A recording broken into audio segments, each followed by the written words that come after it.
ನಿಮ್ದು long working hours and ಕೂತು ಮಾಡೋ ಕೆಲ್ಸನಾ? This could lead to many issues regarding your health.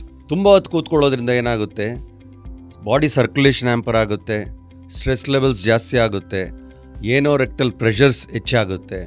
ಹಾಗಾಗಿ lot of people report issues like painful defecation, constipation, bleeding at rectum.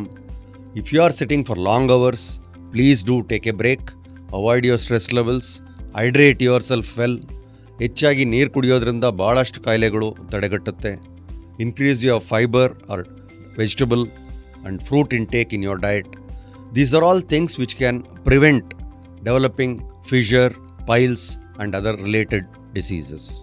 If you are in a job which demands to sit for long hours of work, please do take break and also make it a point to have some simple exercise like walking every day, morning or evening, whenever you get time ಸಿಕ್ಕಿದಾಗೆಲ್ಲ ನಿಮಗೆ ಒಂದು 10 ನಿಮಿಷ walk ಮಾಡೋದ್ರಿಂದ ಭಾಳ ಒಳ್ಳೆಯದಾಗುತ್ತೆ.